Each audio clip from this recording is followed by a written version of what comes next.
Seul le Saint-Esprit donne la vérité. Dans une vision la semaine dernière, je me suis retrouvé avec une femme de Dieu très utilisée par le Seigneur. Nous nous tenions devant ma maison, sur la véranda. Puis j'ai remarqué qu'il pleuvait beaucoup. Quand la pluie a disparu, j'ai vu que l'eau s'était accumulée à des endroits où il y avait des dépressions sur le sol, mais l'eau avait l'air brunâtre parce qu'elle était boueuse.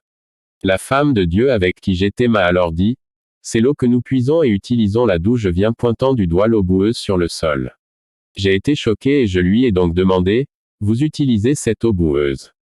Elle a dit, « Oui, nous récupérons cette eau et l'utilisons. » J'ai été choqué d'entendre cela et je me suis demandé pourquoi les gens ne récupéraient pas d'eau propre pendant qu'il pleuvait, mais préféraient attendre que l'eau atteigne le sol et devienne boueuse, c'est alors qu'ils la récupéraient.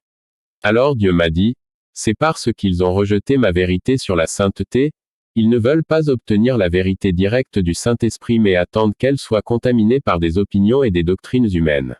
Exemple dans cette vision est puissamment utilisée par le Seigneur. Elle opère dans les dons du Saint-Esprit, mais a choisi quoi choisir et ne pas choisir à propos de la sainteté de Dieu, rejetant le fait que Jésus se soucie même de la sainteté extérieure de ne pas nous orner de perruques, de bijoux, peintures etc. C'est pourquoi Dieu a dit qu'elle a attendu que l'eau qui coule du ciel soit contaminée avant de pouvoir l'utiliser. C'est une leçon importante, ce n'est pas parce que Dieu vous utilise qu'il approuve votre peinture. Parce que Dieu vous montre des visions ne signifie pas qu'il approuve vos bijoux. Parce que Dieu vous donne des prophéties qui s'accomplissent ne signifie pas qu'il vous approuve une femme portant un pantalon. Jésus se soucie de votre cœur et il se soucie également de la façon dont vous regardez à l'extérieur parce que vous êtes son saint temple et il veut que vous présentiez votre corps comme un saint sacrifice. Même lorsque vous n'êtes pas en ordre avec Dieu, il peut continuer à vous utiliser parce que les dons et les appels de Dieu sont sans repentir, mais le jour où vous quittez cette terre, ce n'est pas votre don qui comptera, c'est que vous ayez vécu une vie sainte ou non.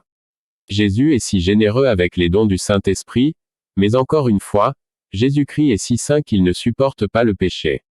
L'un de ses noms est saint. La sainteté est Jésus et ne peut être séparée de lui.